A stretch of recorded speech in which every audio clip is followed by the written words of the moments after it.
ഹരേ കൃഷ്ണ.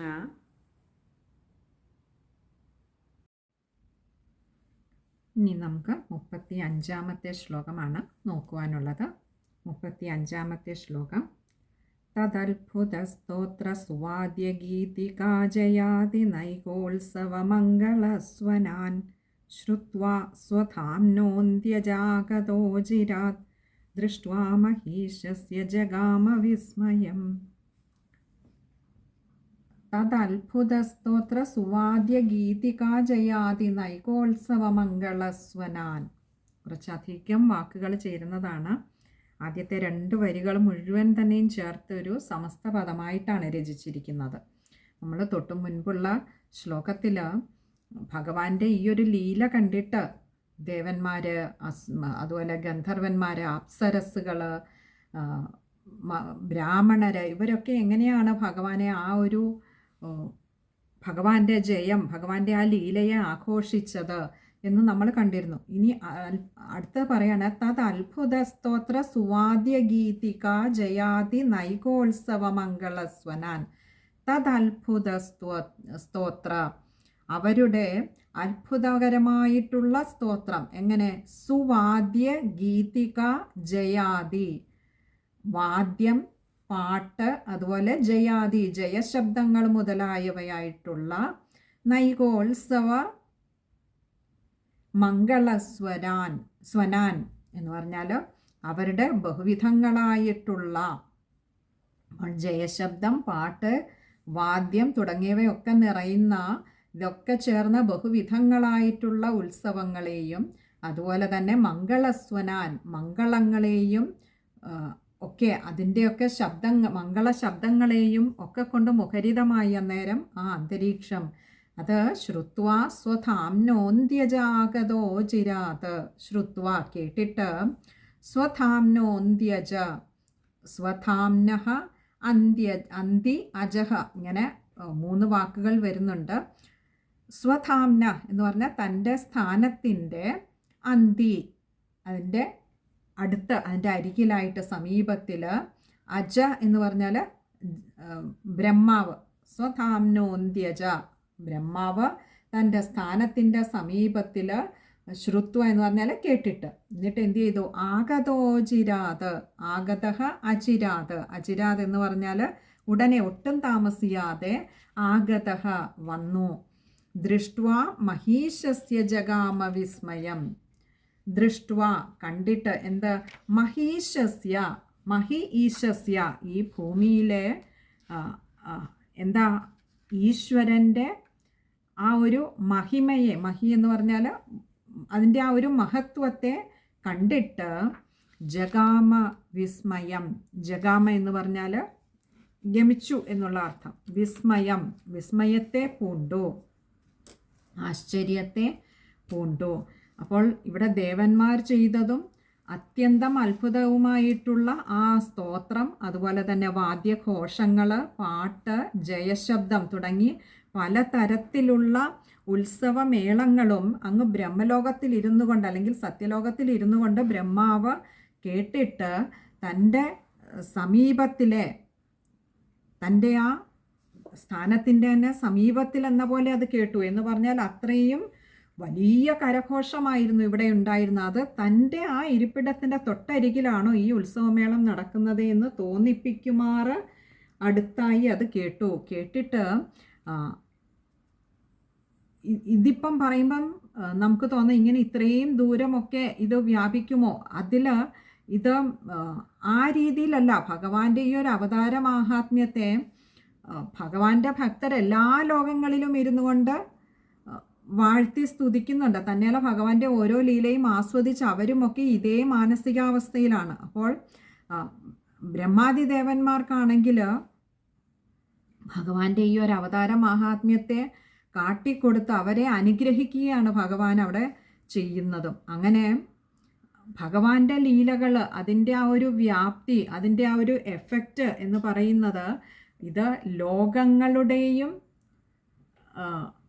അതിൻ്റെ ആ ഒരു പരിമിതിക്ക് അതീതമായി നിൽക്കുന്നതാണ്. ഭഗവാനെ പോലെ തന്നെ ഭഗവാന്റെ ലീലകളുടെ മഹത്വവും മഹാത്മ്യവും ഒക്കെ തന്നെയും അതിനതീതമായി നിൽക്കുന്നതായതുകൊണ്ട് തന്നെ ഭഗവാനെ അവിടുത്തെ ഈ ഒരു ലീല തൻ്റെ തൊട്ടടുത്താണ് നടക്കുന്നത് ഈ ജയഘോഷം എന്ന് കണ്ടിട്ട് ബ്രഹ്മാവും അവിടെ നിന്ന് അങ്ങോട്ട് അത്യധികം ആശ്ചര്യം പൂണ്ടു പുറപ്പെട്ടു. ഇനി നമുക്ക് ആ ശ്ലോകം ഒന്നുകൂടി നോക്കാം. തദത്ഭുത സ്തോത്ര സുവാദ്യഗീതികാജയാതി നൈകോത്സവമംഗളസ്വനാൻ ശ്രുത്വാ സ്വധാംനോന്ത്യജ ആഗതോ ചിരാത് ദൃഷ്ട്വാ മഹീശസ്യ ജഗാമ വിസ്മയം. തദത്ഭുത സ്തോത്ര സുവാദ്യഗീതിക എന്ന് പറയുന്നിടത്ത് തത് അത്ഭുതമാണ്. അവിടെ ദായ്ക്ക് അകാരം കൊടുത്ത് വായിക്കുക. പിന്നെ അടുത്തത് സ്വധാംനോന്ത്യജ, അവിടെ ഒകാരം നീട്ടിയെടുക്കുക. അതുപോലെ ആഗതോ ചിരാത് ഒകാരം നീട്ടിയെടുക്കുക. ബാക്കിയൊക്കെ എളുപ്പമാണ്. പക്ഷേ ഈ ആദ്യത്തെ 2 വരികൾ കഴിയുന്നതും ചേർത്ത് തന്നെ വായിക്കാൻ ശ്രമിക്കുക. ഇനി അടുത്തത് 36ാമത്തെ ശ്ലോകമാണ്. രാജന്നാജകരം ചർമ്മ ശുഷ്കം വൃന്ദാവനേത്ഭുതം വ്രജൗകസാം ബഹുതിഥം ബഭൂവാ ക്രീഡഗഹ്വരം. രാജന്നാജകരം, രാജൻ ആജകരം, ഇങ്ങനെ 2 വാക്കുകളാണ് അവിടെയുള്ളത്. രാജൻ അല്ലയോ രാജാവേ, ആജകരം എന്ന് പറഞ്ഞാൽ ഈ അജഗരത്തെ സംബന്ധിച്ചതും, ചർമ്മ ശുഷ്കം വൃന്ദാവനെ അത്ഭുതം. വൃന്ദാവനെ, ഈ വൃന്ദാവനത്തിൽ അത്ഭുതം എന്ന് പറഞ്ഞാൽ അതിശയകരമായിട്ടുള്ളത്, ആശ്ചര്യമായിട്ടുള്ള ചർമ്മ ശുഷ്കം. ചർമ്മം എന്ന് പറഞ്ഞാൽ അതിൻ്റെ തോല്, ശുഷ്കം ഉണങ്ങിയതായിട്ട്. അതായത് ഈ അജഗരത്തെ സംബന്ധിച്ചതായിട്ടുള്ള ഒരു അത്ഭുതം എന്ന് പറയുന്നത് ചർമ്മം ഉണങ്ങിയതായിട്ട്. വ്രജൗകസാം ബഹുതിഥം, വ്രജൗകസാം എന്ന് പറഞ്ഞാൽ വ്രജവാസികളായിട്ടുള്ള ആ ഗോകുലവാസികൾക്ക്, ബഹുതിഥം എന്ന് പറഞ്ഞാൽ അധികകാലം, ബഭൂവ ആക്രീഡഗഹ്വരം, ബഭൂവ ആക്രീഡഗഹ്വരം, ഇങ്ങനെ 2 വാക്കുകൾ ചേരുന്നതാണ് ബഭൂവ ആക്രീഡഗഹ്വരം. ബഭൂവ എന്ന് പറഞ്ഞാൽ അങ്ങനെയായി തീർന്നു. ആക്രീഡഗഹ്വരം എന്ന് പറഞ്ഞാൽ ക്രീഡിക്കുവാനുള്ള, കളിക്കുവാനുള്ള, ഗഹ്വരം എന്ന് പറഞ്ഞാൽ ഗുഹയായിട്ട്. അതായത് ഈ അജഗരത്തെ ഭഗവാൻ, അജഗരത്തിൻ്റെ മൂർധാവ് പിളർന്ന് പ്രാണൻ പോയെങ്കിലും ആ പോയ വലുതായി നിന്നിരുന്ന ആ അജഗരത്തിൻ്റെ രൂപം അങ്ങനെ തന്നെ കുറേ കാലം ആ തോലൊക്കെ ചുളുങ്ങി ഉണങ്ങി അതങ്ങനെ തന്നെ നിന്നു. അതായത് കുട്ടികൾക്കൊക്കെ ഇനി എത്ര വേണമെങ്കിലും അതിനുള്ളിൽ ഭയമില്ലാതെ കയറി കളിച്ചോട്ടെ എന്ന് ഭഗവാൻ കരുതിയിട്ടാണോ എന്നറിയില്ല. ഭഗവാന്റെ ഒരു ലീല എന്നോണം ആ ഗുഹ, കുട്ടികൾക്ക് കളിക്കാനുള്ള ഗുഹ അങ്ങനെ തന്നെ കുറേ കാലം കൂടി ആ വ്രജത്തിലുള്ളവർക്ക്, ഗോകുലത്തിലുള്ളവർക്ക്, വൃന്ദാവനത്തിലുള്ളവർക്ക് അത്യധികം അത്ഭുതത്തെ കൊടുത്തുകൊണ്ട് അതങ്ങനെ തന്നെ നിന്നു. ഇനി നമുക്ക് ആ ശ്ലോകം ഒന്നുകൂടി നോക്കാം. രാജന്നാജകരം ചർമ്മ ശുഷ്കം വൃന്ദാവനേത്ഭുതം വ്രജൗകസാം ബഹുതിഥം ബഭൂവാ ക്രീഡഗഹ്വരം. ശ്ലോകം വായിക്കുമ്പോൾ ശ്രദ്ധിക്കേണ്ട കാര്യങ്ങൾ: രാജന്നാജകരമാണ്, അവിടെ അകാരം നീട്ടിയെടുക്കുക. പിന്നെ അടുത്തത് വൃന്ദാവനേത്ഭുതം, അവിടെ എകാരം നീട്ടിയെടുക്കണം. വൃന്ദാവനെ അത്ഭുതം, അവിടെ വിശ്ലേഷണമുണ്ട്, എകാരം നീട്ടിയെടുക്കുക. പിന്നെ അടുത്തത് ബഭൂവ ആക്രീഡഗഹ്വരം. ബഭൂവ ആക്രീഡ ആണ്, അവിടെയും അകാരം നീട്ടിയെടുക്കാൻ ശ്രദ്ധിക്കുക. ഇനി അടുത്തത് 37ാമത്തെ ശ്ലോകമാണ്. ഏതത് കൗമാരജം കർമ്മ ഹരേരാത്മാ ഹി മോക്ഷണം മൃത്യോഃ പൗഗണ്ഡകേ ബാല ദൃഷ്ട്വോചുർവിസ്മിതാവ്രജേ. ഏതത് കൗമാരജം, ഏതത് എന്ന് പറഞ്ഞാൽ യാതൊന്നാണോ, അതായത് ഇപ്പോൾ ഈ നടന്നത് എന്നുള്ള അർത്ഥത്തിൽ. കൗമാരജം, ഈ കൗമാരകാലത്തുണ്ടായതായ കർമ്മ എന്ന് പറഞ്ഞാൽ പ്രവൃത്തി. ഈ കൗമാരകാലത്തുണ്ടായതായ ഈ പ്രവൃത്തി ഹരേരാത്മാഹി മോക്ഷണം, ഹരേഹേ ആത്മാഹി മോക്ഷണം, ഇങ്ങനെ 2 വാക്കുകൾ ചേരുന്നതാണ് ഹരേരാത്മാഹി മോക്ഷണം. ഹരേ എന്ന് പറഞ്ഞാൽ ഹരിയുടെ, ആത്മാഹി മോക്ഷണം, ഹരിയുടെ അതുപോലെ തന്നെ തങ്ങളുടെയും ആ സർപ്പത്തിൻ്റെയും മോക്ഷണം എന്ന് പറഞ്ഞാൽ മോചന രൂപമായിട്ടുള്ളത്. അപ്പോൾ ഇവിടെ നടന്ന ഈ ലീലകളെന്ന് അപ്പോൾ ഇവിടെ പറയുന്നത് ആത്മാഹി മോക്ഷണ, ആത്മ എന്ന് പറഞ്ഞാൽ തങ്ങളുടെയും അതേപോലെ തന്നെ ആ പാമ്പിൻ്റെയും ആ അജഗരത്തിൻ്റെയും മോക്ഷണം എന്ന് പറഞ്ഞാൽ മോചന രൂപമായിട്ടുള്ള മൃത്യോ, മരണത്തിൽ നിന്ന്. അപ്പോൾ ഇവിടെ മൃത്യുവിൽ നിന്ന്, അതല്ലെങ്കിൽ മരണത്തിൻ്റെ വായിൽ നിന്ന് തങ്ങളുടെ മാത്രമല്ല ആ സർപ്പത്തിൻ്റെയും മോചന രൂപമായിട്ടുള്ള ഹരിയുടെ ഈ ഒരു കൗമാരപ്രായത്തിലുണ്ടായ ഈ കർമ്മം, ഈ പ്രവൃത്തി പൗഗണ്ഡകേ ബാല ദൃഷ്ടുവോചുർ വിസ്മിതാവ്രജേ. പൗഗണ്ഡക വയസ്സിൽ ചെയ്തതായിട്ട് ബാലാദൃഷ്ടു ഓജുർ വിസ്മിതാവ്രജേ, ദൃഷ്ട്വ ഊജുർ വിസ്മിതാവ്രജേ.